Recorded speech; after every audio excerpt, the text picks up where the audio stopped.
किलोमीटरवर गडिंग्लज आणि तुरंबे हे दोन कार्यक्रम आटपून येताना कोल्हापूरच्या हायवेला खूपच ट्रॅफिक होतं. तर मला यायला वेळ झाला त्याबद्दल पहिले मी क्षमा मागतो.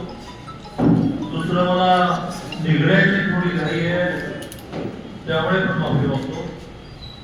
आज महानगरपालिकेच्या निवडणुकीचे टप्पे असतात.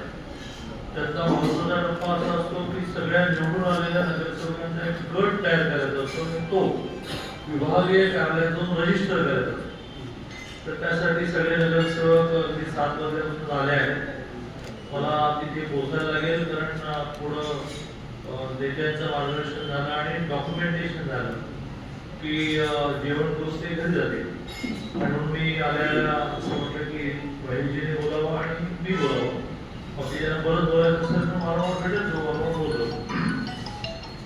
आज माझ्या आयुष्यातला एक खूप महत्वाचा दिवस असा आहे की सकाळी असाच एक चळवळीतल्या घराचा प्रवेश झालेला होता.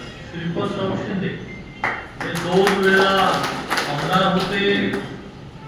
40 वर्ष गडिंग्लज नगरपालिका त्यांच्या ताब्यात. जनता दलाचे राज्याचे अध्यक्ष होते. त्यांची मुलगी स्वाती कोरी ही पण 20 वर्ष गडिंग्लजच्या नगरपालिकेच्या राजकारणामध्ये ऍक्टिव्ह आहे. 2दा नगराध्यक्ष होती. दुर्दैवाने श्रीपतरावांचं वृद्धापकाळामध्ये निधन झालं. ते जिवंत असताना मी त्यांना खूप मागे लागलो. तुम्ही डावे आम्ही उजवे असं काही नसतं. डावे म्हणजे काय तर सर्वसामान्यांच्यासाठी संघर्ष करणारे, ज्यांच्याकडे जास्त आहे ज्यांच्याकडे कमी आहे त्यांचा संघर्ष करणं हे डावे असतील. तर आता आम्हाला पण डावेच म्हणावं लागेल कारण 11 कोटी लोकांना म्हणजे सर्वसामान्य माणसांना मोदीजींनी गॅस कनेक्शन मिळवून दिलं असेल. 7 कोटी लोकांच्या घरी टॉयलेट निर्माण केले असतील. 2 कोटी लोकांच्या घरी वीज आणली असेल. तर हे एका अर्थाने गरजवंताची गरज भागवणं, दारिद्र्य रेषेखालच्या माणसाला वर आणणं ही तुम्ही त्याच भाषेत म्हटलं तर ते डाव्या विचाराचं काम आहे. पण श्रीपतरावांनी त्याच्यावर हसून ते टाळलं. पण ते गेल्यानंतर त्यांच्या लेखीला ते पटलं आणि आज खूप मोठा गडिंग्लजमध्ये प्रवेश झाला. सगळे जनता दलाचे कार्यकर्ते झाडून गडिंग्लज शहरात तालुक्यात प्रवेश झाला. तसाच आज दुसरा प्रवेश शेतकरी संघटनेचे स्वाभिमानी पक्षाचे जिल्हाध्यक्ष भाईजी घराण्याचं वर्ष आहे. तेही जवळजवळ तसं श्रीपतराव शिंदेच्या घरासारखं काम सतत संघर्ष, शेतकऱ्यांना न्याय मिळू द्या, शेतकऱ्यांना भाव मिळू द्या, असं संघर्षातून उभं राहिलेलं हे नेतृत्व ते आपल्या सगळ्या कार्यकर्त्यांना संघर्ष बंद न करता भारतीय जनता पार्टीचा पण सरकार असली म्हणून संघर्ष म्हणजे तयार पूर्ण नाही पण निवेदन देणं, चर्चा करणं, हट्ट धरणं शेतकऱ्यांसाठी करत राहिलं पाहिजे. आणि संघर्ष बंद न करता वेगळ्या पद्धतीने रचनात्मक पद्धतीने शेतकऱ्यांचे प्रश्न सोडवण्यासाठी भारतीय जनता पार्टीमध्ये प्रवेश करतायत, सहकारी प्रवेश करतायत. मी त्याचं खूप मनापासून अभिनंदन करतो. आणि ह्या प्रवेशाच्या निमित्ताने उपस्थित असणारे आमचे नेते, सांगली महानगरपालिकेच्या राजकारणाचा धुरंधर माणूस, उपमहापौर होते, राज्याचे उपाध्यक्ष आहेत शेखर इनामदार, व्यासपीठावर उपस्थित जिल्ह्याचे सरचिटणीस विलासजी काळेबाग, तासगाव तालुक्याचे अध्यक्ष बीजेपीचे स्वप्नील पाटील, खूप जुने बीजेपीचे कार्यकर्ते या जिल्ह्यात बीजेपी रुजण्यासाठी ज्याने प्रयत्न केले त्यातले उदय राजोबाते. त्यांचा प्रवेश झाला ते ॲडव्होकेट सुरेश घागरे, श्री अनिल पाटील, श्री भुजंग पाटील, श्री श्रीकांत पोदार, श्री अशोक खाडे, अमित रावतळे, रमेश माळी, विजय माने, शिवाजी पाटील, सुरेश पाटील आणि त्यांच्याबरोबर आलेले त्यांचे सगळे सहकारी अनुयायी बंधू. मी सुरुवात करतानाच माझं भाषण संबोध असतो.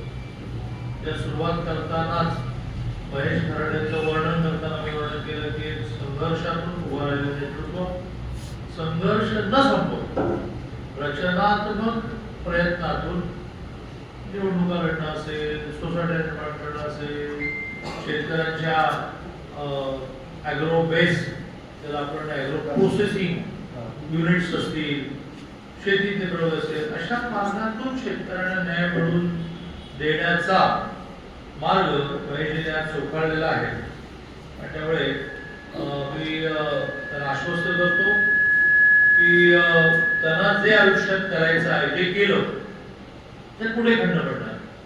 सगळ्या प्रकारचे सहकार्य आम्ही करू, सगळ्या प्रकारे मदत करू. 3 प्रकारच्या प्रक्रिया मांडल्या त्यांना स्पर्श करून माझं करू शकतो केव्हा तरी एकदा 2-3 तासाचा अभ्यास म्हणून आपण करू. आणि माझी शेतीची कल्पना, माझी शेतीच्या विकासाची कल्पना, माझी शेतकऱ्याच्या विकासाची कल्पना, माझी शेतकऱ्याच्या कुटुंबाच्या विकासाची कल्पना खूप चर्चा करू. तर मी पण एका 2,500 लोकसंख्येच्या गावातला गारगोटी तालुक्यामध्ये खानापूर, इकडचं थोडंसं गाव आहे, त्या खानापूर गावातला राहणारा आहे. 2.5 एकर आमची कोरडवाहू जमीन आहे. त्या 2.5 एकर कोरडवाहू जमिनीमध्ये भागणार नाही म्हणून वयाच्या 10व्या वर्षी माझे वडील मुंबईला पडून गेले. तिथे एका कापडाच्या मिलमध्ये आयुष्यभर नोकरी केली. माझ्या आईने पण नोकरी केली. अशा एका बाजूने शेतकरी, एका बाजूने कामगार घरातून मी आलेला असल्यामुळे ते काही तुमचे जे शब्द आहेत, तुमची भाषणं आहेत, तुमच्या मागण्या आहेत, मला काही नाही. मी या सगळ्यातून गेलो आहे. म्हणजे मला तुमच्याशी 2-3 तास चर्चा करायची. आज मी तुम्हाला एवढं आश्वासन करतो, क्रमांक 1 ची अपेक्षा आपण व्यक्त केली किंवा आम्हाला सन्मान. भारतीय जनता पार्टीमध्ये प्रवेश केलेला माणूस शक्यतो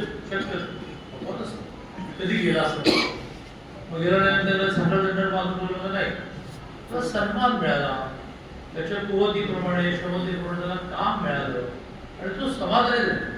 किती नावं अतुल भोसलेपासून ते चौधरी हळग्यात ते गेले,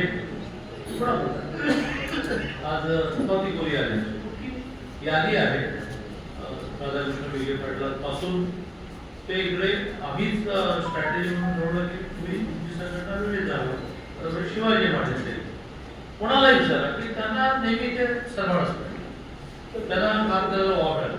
पहिली अपेक्षा तुम्ही व्यक्त केली की बाबा सन्मान मिळेल, त्याची काही अडचण नाही.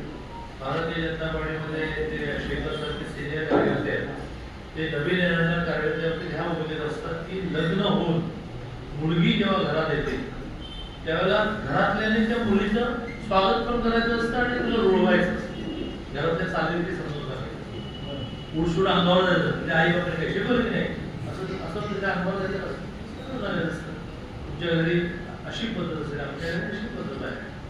आणि त्यामुळे नवीन आलेल्या लग्नावरून घरी मुलीचं जसं स्वागत आणि तिला रुळवण्यासाठी प्रयत्न केले जातात, तसेच प्रयत्न भारतीय जनता पार्टीमध्ये आमचा विचार काय, आमची कार्यपद्धती काय, निवडणुका, कट्ट धरणं, बंड धरणं, सगळ्या विषयात खूप नीट समजावून सांगण्याची पद्धती आपल्याकडे आहे. आणि त्यामुळे कोणी ही काही काळजी करू. दुसरा मुद्दा मांडला गेला तो शेतकऱ्याच्या प्रश्नाने आम्ही मांडू. त्या प्रश्नाचं काय करू, तर त्या प्रश्नासाठी वेगळ्या मार्गाने कृषी मंत्र्यांना भेटायला जाऊ. तरी तुम्हाला कृषी मंत्री टीव्हीवर बघायला भेटतात, भेट करू, समोर बसू, चहा पिऊ, चर्चा करू, आळावाणी करू. एकदा भेट नाही झालं, एका भेटीमध्ये 40-50 मागण्या पुन्हा जाऊ. त्यामुळे मार्ग मोर्चाचा नाही, आंदोलनाचा नाही, पण समन्वयाचा आहे. प्रश्न सोडून घ्यायचेच आहे. आता मला सांगा की आपण ऊस पट्ट्याचे लोक, ऊसाची FRP 14 पर्यंत, 14ला मी सहकारामध्ये झालो, सहकारी वाढे आलं, पडणी वाढे आलं आणि वस्त्रोद्योगी वाढे. 2014 साली 2014 पर्यंत FRP मिळण्यासाठी तुम्हाला संघर्ष करावा. 2014 ते आता 2026 आढळू 1-2% FRP शिल्लक राहते. परंतु FRP कारखान्यांना देता आली याचं कारण मी सरकारमध्ये 14,000 साखरेचा होता 1900 आणि FRP द्यायला 2800. इतिहासात पहिल्यांदा मोदींनी निर्णय केला की साखरेचे भाव बांधून द्यायचे आणि 3100च्या खाली साखर विकायची असं ठरल्यामुळे कारखान्यांना FRP देणे शक्य झालं. इथेनॉल 5% मिक्स करायचं पेट्रोल डिझेलमध्ये, ते करता 20% करतात. इथेनॉल सारखा प्रॉडक्ट कारखान्याला मिळाला, त्यांची प्रॉफिटेबिलिटी, त्यांचा नफा वाढला, FRP पण द्यायला लागले. त्यामुळे तो आपला जो नियम आहे की बॅलन्स शीट उरलेला फायदा आम्ही सभासद आहोत, सगळ्या आमचेच पैसे तो वाटून देणार, त्याला आपण लास्ट बिल म्हणतो. ते पण व्यवस्थित सुरू झालं. कारखान्याकडे 30 रुपये पैसे आले, कारखान्याकडे 1 पैसे आले. आणि त्यामुळे जर प्रश्न न आंदोलन करता, न संघर्ष करता जो सुटत असतील तर ते प्रश्न सोडवण्याचा दुसरा जो विषय आहे त्याच्यामध्ये सातत्याने तुमची संबंधित अधिकाऱ्यांची आपण भेट करू. कम्युनिस्ट काही प्रमाणामध्ये त्याच कार्यपद्धतीने वापरणारे आपण जी थिअरी मांडतो तीच थिअरी मी जरा तुमच्याशी मांडतो. कम्युनिस्ट काय म्हणतात की बी जमिनीमध्ये रोवलं की त्याला जमिनीशी संघर्ष केल्याशिवाय वर येते, त्याचं रोखतो. ती एक मांडणी झाली. पण आम्ही काय मांडणी करतो की बी जमिनीमध्ये रोवल्यानंतर ते वर येण्यासाठी जमीन त्याला मदत करते, खतं त्याला मदत करतात, पाणी त्याला मदत करतं, वातावरणातल्या गोष्टी त्याला मदत करतात आणि सगळे मिळून हळूहळू त्याचं रोपटे तयार करतात. रोपटं तयार होणं, बीज वृक्षात रूपांतर होणं दोन्हीकडे कॉमन. एकाने काय म्हटलं की त्या बीला त्या जमिनीशी संघर्ष केल्याशिवाय म्हणजे तयार केल्याशिवाय त्याला त्याचा विकास करता येतो. आणि आमची विचारसरणी काय म्हणते की बीला वृक्ष होण्यासाठी सगळे मदत करतात आणि सगळे मदत करून त्याचा वृक्ष होतील. मला असं वाटतं की एवढाच विचारांचा आणि कार्यपद्धतीचा फरक. प्रश्न सोडवायचे त्यात शेतकऱ्यांना मिळून द्यायचं. शेतकऱ्यांना कर्जमाफी कोणी दिली तर जवळजवळ 78 नंतर 78ला पवारसाहेब होते कृषी मंत्र्यांची दिली. त्यानंतर कोणी दिली थेट देवेंद्र आणि 1.5 लाख रुपये दिली. त्याचं नाव सांगणार नाही मी गावचे पुस्तक देणार तर परत देणार आहे. तर मी पुढे त्याच्यावर माझ्याकडेच नाव होतं, महसूल मंत्री होतो. भल्या भल्या नेते म्हणलं 50,000 एवढं देऊ नका, तिजोरी खाली होईल. 1.5 लाख रुपये वर नियमित कर्ज भरणाऱ्यांना आपण प्रोत्साहन होतं पुढे दिलं. भारतीय जनता पार्टीने दिलं. आणि भारतीय जनता पार्टीने मोदीजींनी 11 वर्षात 3 वेळा शेतमालाचे भाव वाढवले. त्या शेतमालाचे भाव वाढवल्यामुळे आपल्याला शेतकऱ्यांना चांगले पैसे मिळाले.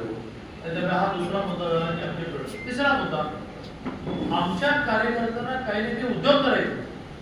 मग ते शेतकऱ्यांची कंपनी असेल किंवा वेगवेगळ्या प्रकारच्या शेतमालापासून फिनिश प्रॉडक्ट करणं असेल, या विषयावरच आपल्याला वर्कशॉप घ्यायला लागेल. तर खूप निधी जिल्हा नियोजनमध्ये ॲग्रो बेससाठी आहे.